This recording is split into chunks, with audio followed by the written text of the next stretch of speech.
Bonjour, c'est Ursule encore. On est le 14 mars 2024. Alors, je viens sonner la trompette aujourd'hui encore et je viens proclamer le retour de notre Seigneur Jésus-Christ. Amen. Alléluia. Soyons tous bénis, soyons remplis de sa joie. Amen. Alors, se vêtir de Christ. Amen. Comme on peut le constater, Christ, c'est un vêtement. Amen. Se vêtir de Christ. Amen. On va dans Romains 13, le verset 11. Ok, je vais commencer à 10. L'amour ne fait point de mal au prochain. L'amour est donc l'accomplissement de la loi. Cela importe d'autant plus que vous savez en quel temps nous sommes. C'est l'heure de vous réveiller en fin de sommeil. Car maintenant, le salut est plus près de nous que lorsque nous avons cru. La nuit est avancée, le jour approche.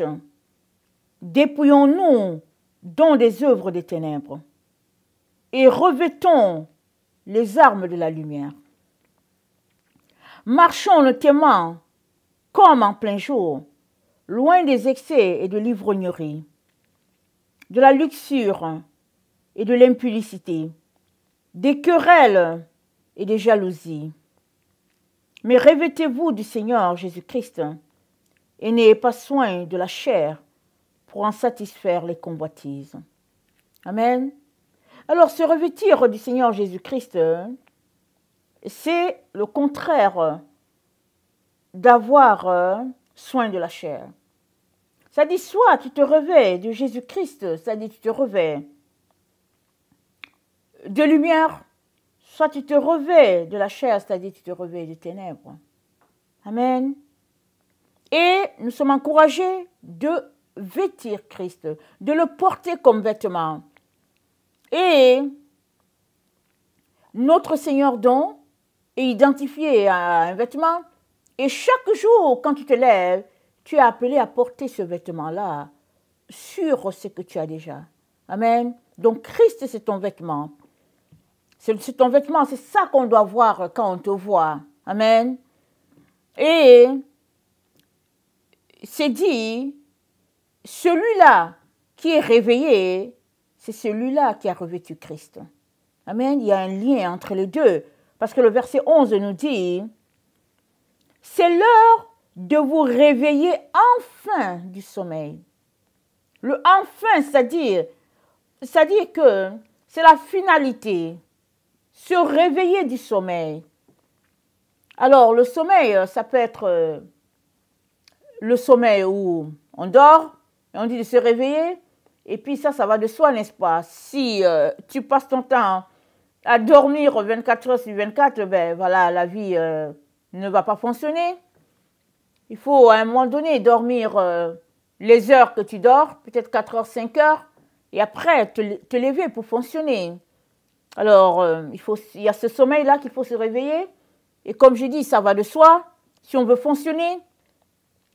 Mais l'autre sommeil dont il est question ici, c'est la paresse, la religion, l'ignorance, la nonchalance, la dépendance de la technologie et le fait d'être endormi aux choses de Dieu. Le fait d'être intellectuel, parce que la Bible dit... La lettre tue, n'est-ce pas? Celui qui est versé toujours dans les lettres finit par dépérir. Mais c'est l'esprit qui vivifie. Amen. Donc, toutes ces choses-là qu'on a citées ici, à savoir l'ignorance, la paresse, la religion, tout ça, ça renvoie à la mort. C'est-à-dire la séparation d'avec Dieu. Alors, une personne est morte si elle n'a pas de relation avec Dieu. Si elle ne connaît pas du tout Dieu, selon les normes du ciel, c'est un mort qui est là, qui marche sur les deux pieds. Mais aussi, si une personne connaît Dieu, mais que ses activités sont tournées vers les choses du monde, cette personne aussi est morte. Mais aussi, si une personne dit connaître Dieu, mais elle est ignorante de ce qui la concerne, pourquoi elle est là sur la terre, qu'est-ce que Dieu a pour elle, une telle personne, elle est aussi morte.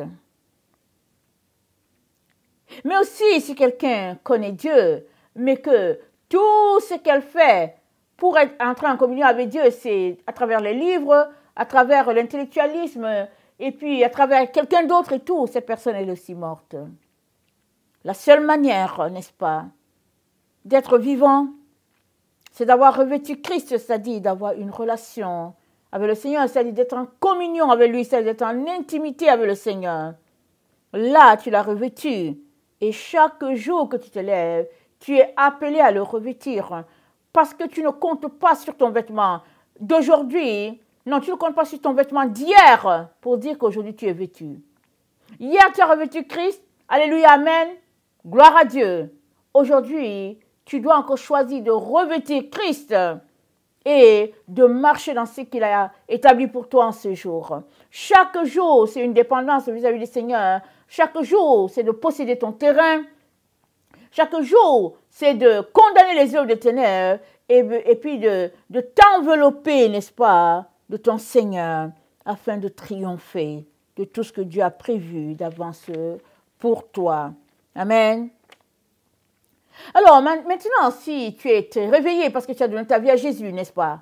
Suppose que tu as donné ta vie à Jésus, mais que tu retournes dormir, alors ça veut dire quoi? Ça veut dire que tu as connu la lumière et tu es retourné dans les ténèbres. Ou bien tu as connu un état d'éveil et tu es retourné sombrer. Alors, on a un exemple dans Proverbe. Tu es retourné sombre dans le sommeil. Alors, Proverbe 24 nous dit ceci. Au verset 30, ça nous dit « J'ai passé près du champ d'un paresseux et près de la vigne d'un homme dépourvu de sens. Et voici, les épines y croissaient partout. Les ronces en couvraient la face. Et le mur de pierre était écroulé. J'ai regardé attentivement et j'ai tiré instruction de ce que j'ai vu. Un peu de sommeil, un peu d'assoupissement, un peu croiser les mains pour dormir, et la pauvreté te surprendra comme un rôdeur, et la disette comme un homme en armes. Amen. Si tu dors, la pauvreté va te surprendre. Amen. Alors maintenant, regardons un peu. C'est quoi la pauvreté? Pour ceux-là qui marchent selon les voies de ce monde, la pauvreté, c'est le fait de n'avoir pas suffisamment de quoi vivre. Amen. La pauvreté, c'est le fait de manquer du minimum, n'est-ce pas? Alors, les personnes pauvres, il y en a partout autour de nous, n'est-ce pas? On est toujours pauvre par rapport à quelqu'un d'autre. Il y a un qui est plus pauvre que l'autre, et puis pauvreté de pauvreté. Et puis les gens ont fait de la pauvreté un vice terrible. Les pauvres sont méprisés sur toute la terre, traités avec beaucoup de rejet, n'est-ce pas? Mais la pauvreté, ou bien les pauvres, c'est le don de Dieu pour l'humanité. Amen. Les pauvres sont le don de Dieu pour l'humanité. Parce qu'il y a un pauvre à côté de toi, alléluia, tu viens d'avoir devant toi le clin d'œil de Dieu pour que ta vie change. Amen. Tu viens d'avoir le clin d'œil de Dieu pour que ta vie change. Parce que si Dieu l'a placé à côté de toi, c'est parce qu'il veut te bénir. C'est parce qu'il veut que tu t'en occupes. Et celui qui s'occupe d'un pauvre prête à l'Éternel. Celui qui s'occupe d'un pauvre, il est tout simplement en train de s'occuper de l'Éternel. Et l'Éternel prend cette personne-là à charge. Un peu comme il a fait avec Corneille dans Acte 10. Mais comme l'ennemi, n'est-ce pas, a envahi le monde de ces différentes théories, alors beaucoup de théories ont été mises sur pied contre le pauvre. Si bien que le pauvre est détesté. Amen, il est détesté. Souvent, il a juste besoin d'une soupe et les gens ne lui donnent même pas la soupe. Parce que il y a des rumeurs sur les pauvres, comme quoi ils ne veulent pas travailler, ils sont ceci, ils sont cela, ils sont ceci, ils sont cela. Mais les pauvres, c'est le don de l'humanité, le don de Dieu pour l'humanité. Une humanité en déclin, une humanité qui a perdu, n'est-ce pas, la relation avec son Dieu, une humanité qui a perdu sa sensibilité, qui est tournée vers les choses terribles. Une humanité qui n'a plus de cœur, qui n'a plus de compassion. Alors sois heureux, sois heureuse si Dieu a mis à côté de toi un pauvre, une famille dans le besoin. Loue le Seigneur, célèbre-le parce que tu peux les bénir, parce que tu peux te réjouir du fait que Dieu te donne de bénir quelqu'un. Dieu te donne d'avoir un ministère envers une famille, envers une personne. Dieu te donne, n'est-ce pas, de réjouir son cœur à lui à tous les jours. Parce que qui aime d'un cœur sincère, n'est-ce pas, démontre l'amour de Dieu. Et la Bible dit quoi? La Bible dit, Dieu se promène de par la terre à tous les jours. Il cherche pour savoir qui est-ce qu'il va bénir. Il cherche une personne qu'il aimerait bénir. Et qui va-t-il bénir? Il va bénir cette personne-là qui est toujours en train de bénir les pauvres. Il va les bénir. Amen. Voilà ce que notre Dieu fait. Alléluia et amen. Bénissons son nom glorieux. Alors, si après t'être réveillé, si après t'être réveillé, tu es retourné à dormir, alors, c'est dit, un peu, croiser les mains pour dormir, et la pauvreté te surprendra. Comme un rôdeur, dont la pauvreté, n'est-ce pas, a été expliquée par le monde d'une façon, on vient d'embrosser un peu les petits coins. Mais Jésus-Christ a enseigné à ses disciples, il a dit la pauvreté, c'est le fait de ne pas se connaître. Amen. Alors, comment le fait de ne pas se connaître, c'est la pauvreté? C'est parce que si tu ne te connais pas, tu retourneras au Père bredouille. Parce que tu es venu sur la terre en mission. Tu n'es pas venu pour aller à l'école. Tu n'es pas venu pour faire le commerce, pour être une maman Benz. Tu n'es pas venu pour ça. Tu es venu en mission. Maintenant, seulement si tu as une relation avec Dieu, Dieu va te communiquer pourquoi tu es là. Mais si tu ne sais pas pourquoi tu es là, tu ne feras pas la chose pourquoi tu es là. Et tu ne retourneras à bredouille. Amen. Il y a une personne qui a donné un témoignage d'une histoire que le Seigneur lui a fait vivre, n'est-ce pas? Parce que la personne a rencontré la personne dont il est question. Alors c'est cette femme-là que le Seigneur a appelée à prêcher, n'est-ce pas? Elle a dit, Seigneur, tu m'appelles à prêcher, mais il paraît que les femmes ne peuvent pas parler. J'aimerais un mari. Le Seigneur lui a donné un mari. Elle dit, Seigneur, j'ai le mari, mais je dois élever mes enfants. Le Seigneur lui donne des enfants. Elle élève les enfants grandissent. Après, elle dit, Seigneur, merci beaucoup. Je vais m'occuper de mes petits-enfants. Maintenant que mes enfants ont grandi, ils ont besoin d'aide. Et elle s'occupe des petits-enfants. Mais à chaque fois, le Seigneur venait toujours pour lui dire, quand est-ce que tu vas accomplir l'œuvre pour laquelle je t'ai appelée? Elle avait toujours une excuse. Elle dit, oui, Seigneur, je vais le faire. Et elle était correcte. Elle soutenait le ministère. Elle était dynamique dans tout ce qu'il y avait. Elle faisait toujours ce qu'il y avait à faire. Elle courait par-ci, par-là pour aider les uns les autres. Et quand elle est morte, elle a tendu les bras, n'est-ce pas? Jésus lui a tout simplement tourné le dos. Elle s'est retrouvée à l'endroit où elle ne devait pas. Et cette personne-là, quand Jésus a appelé une autre dame, n'est-ce pas? Et il a amené la dame qu'il a appelée sur cette terre, il l'a amenée à cet endroit, en enfer, pour rencontrer l'autre femme.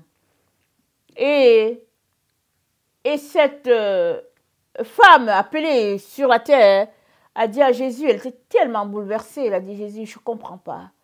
Pourquoi elle est là? Puisque tu dis, elle n'est pas là à cause d'un péché. Pourquoi elle est là? Jésus l'a amenée au niveau d'une autre cellule, n'est-ce pas, là-bas en enfer. Jésus lui a dit, tu vois tous ces gens-là qui sont là? Il dit, si elle avait prêché, ils ne seront pas là. Ils sont là parce que selon le plan de Dieu, c'est elle qui devait les amener. Elle a refusé de faire ce que le Père lui a demandé pendant des années. Il dit, voilà pourquoi, quand elle est morte, j'ai dit, elle les suit. Elle les suit. Parce que si elle avait ouvert la bouche pour leur parler, ils ne seraient pas là. Amen. Et donc, très important que tu saches que la connaissance de ta personne est un point très important pour toi alors que tu es sur la terre. Dieu ne t'a pas envoyé pour avoir un bon boulot et puis une carrière. Oui, ça peut arriver. Mais si tu ne l'as pas non plus, ce n'est pas la fin du monde. Ce que tu dois avoir et travailler coûte que coûte à connaître, c'est ta raison sur la terre. Parce qu'on est tous sur cette terre de passage. Tu es de passage, n'est-ce pas? Et tu te retrouveras dans l'autre monde. Et si la rédemption se passe, tu te retrouveras tout simplement dans le millénium. Alors, dans le millénium où tu te retrouveras, est-ce que tu auras avancé dans l'œuvre que Dieu t'aura appelé à faire? Ou bien seras-tu tout simplement à tes débuts parce que ce que tu aurais dû faire, tu ne l'as pas fait? Le Seigneur donc touche un point très important ici. C'est qu'une fois que tu es réveillé, tu dois demeurer réveillé. Et chaque jour, tu dois te réveiller davantage, n'est-ce pas? Parce que Dieu a besoin de toi. Il a besoin de toi d'abord pour toi-même, parce qu'il veut te communiquer les choses qu'il aimerait que tu fasses en cette journée, mais il a besoin de toi parce qu'il te veut au poste. Amen. Il te veut au poste pour faire son œuvre. Et il a besoin de toi parce qu'il a tant mis en toi, n'est-ce pas? Il aimerait que tu atteignes ta destinée. Amen. Et que tu atteignes ce point final qu'il a prévu que tu devrais atteindre. Mais si tu n'as pas commencé, tu ne peux pas finir. Ce sont ceux qui ont commencé qui finissent.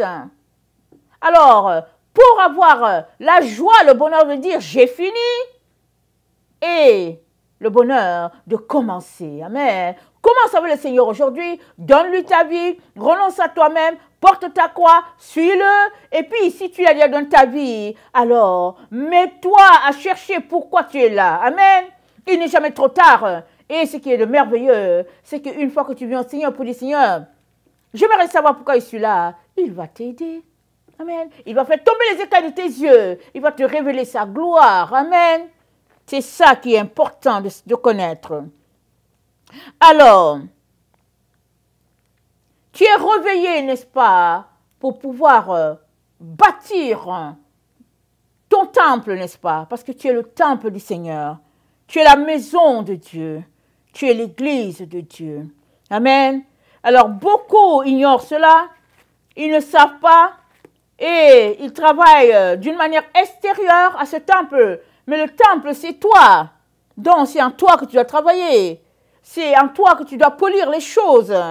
C'est en toi que tu dois faire sortir ce qui est souillé. Et puis, entrer ce qui est pur, ou bien laisser en place ce qui est pur et faire sortir ce qui est souillé, de telle sorte que tu puisses être la gloire de Dieu sur cette terre.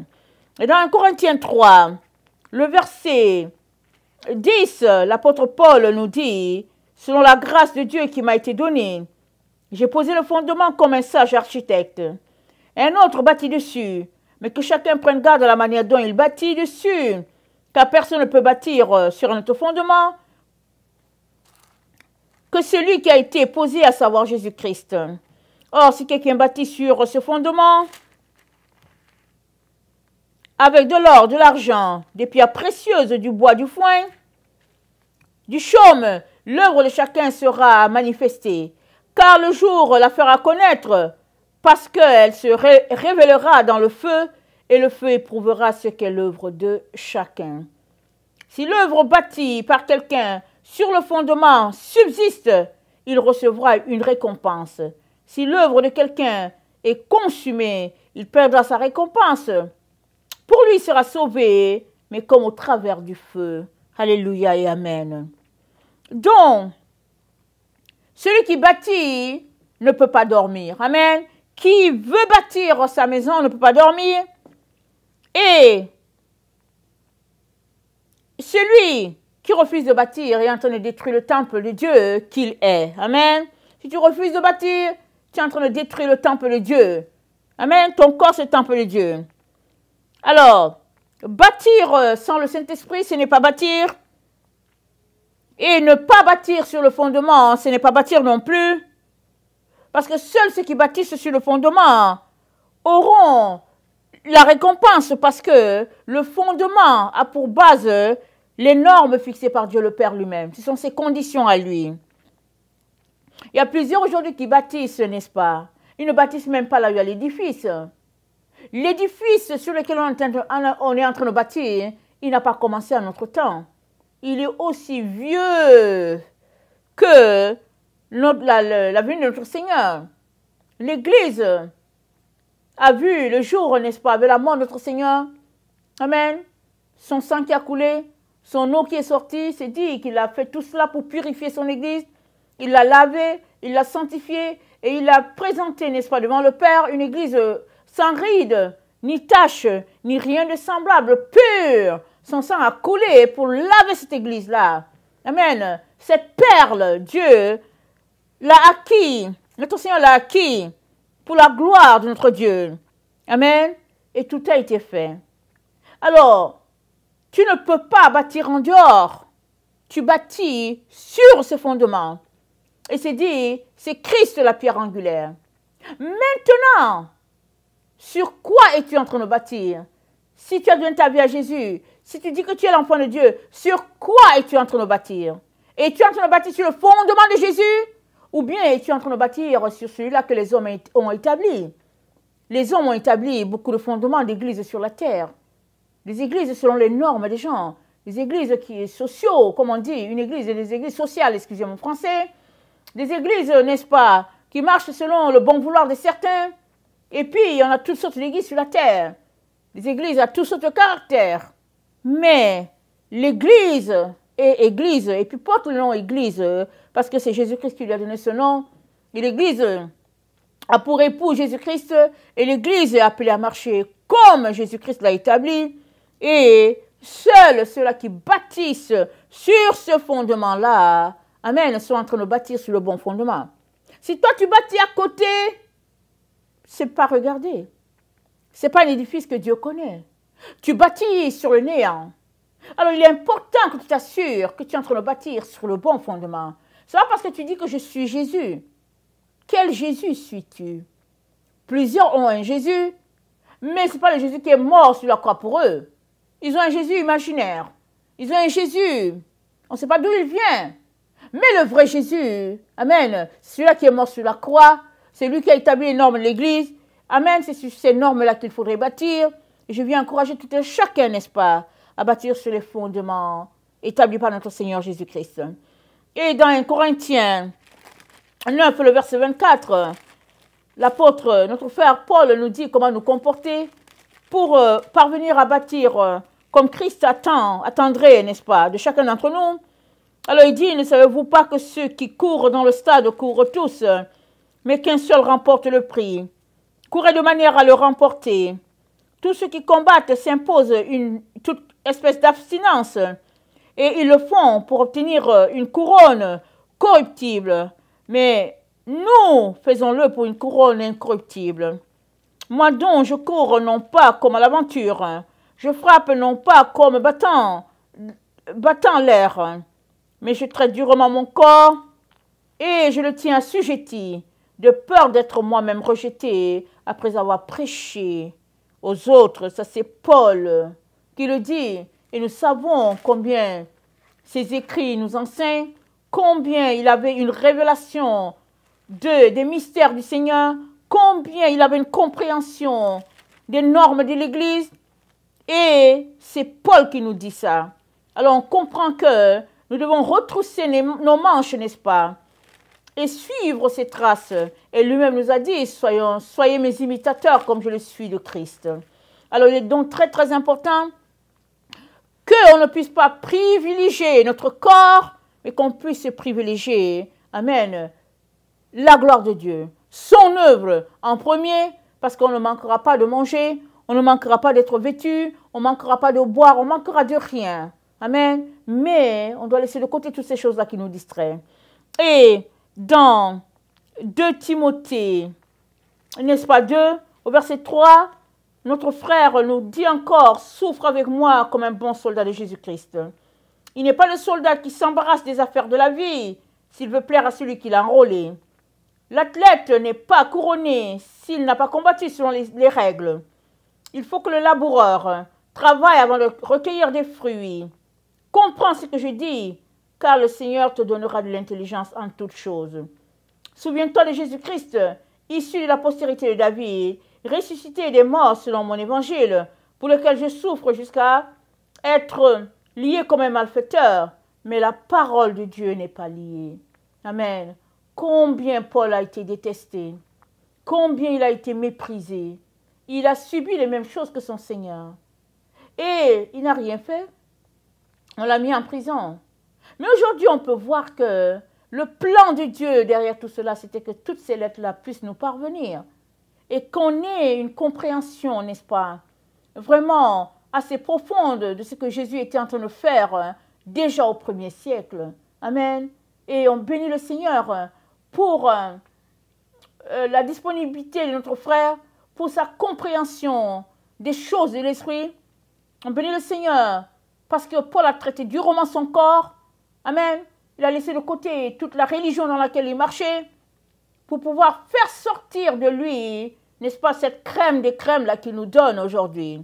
Amen. Il est donc important qu'on comprenne que se vêtir de Christ, c'est se dévêtir du monde. Amen. Alors seul celui qui se dépouille peut vêtir Christ. Si tu n'as pas enlevé le monde de toi, le monde et ses valeurs, le monde et toutes ces choses qu'il valorise, si tu ne les as pas enlevées de toi, alors tu ne peux pas vêtir Christ. Parce que ce serait comme si tu apportais 2 vêtements. Amen. Le faux caché en dessous et Christ au-dessus. Mais si tu veux vraiment refléter Christ, il est donc très important que tu te dépouilles d'abord du premier vêtement que tu as, c'est-à-dire la chair, le monde, ses passions, ses visions de la vie, que tu te dépouilles de cela et que tu puisses revêtir Christ. Et tout a été préparé, tout a été mis en place, n'est-ce pas, pour que cela soit possible pour chacun d'entre nous. Amen. Alors, il est important que nous ayons des programmes, amen, des heures, que nous établissions un plan bien précis. Ne disons pas, ok, je vais lire ma Bible à un moment donné. Non, non, non. Établissons un programme. Suivons-le. Soyons organisés, disciplinés, n'est-ce pas, fidèles. Et sans qu'on puisse en apercevoir, on verra les progrès. Amen, nos progrès. Amen. Que le Seigneur bénisse sa parole. Amen. Que sa gloire repose sur chacun d'entre nous. Et ne nous lassons pas, n'est-ce pas, de nous appliquer à ressembler à Christ. Parce que la couronne, ou bien le cadeau de Christ, c'est après. C'est pas maintenant, c'est après. Et voilà pourquoi je vais terminer en lisant ce texte d'Apocalypse, n'est-ce pas, qu'il nous a donné en disant au verset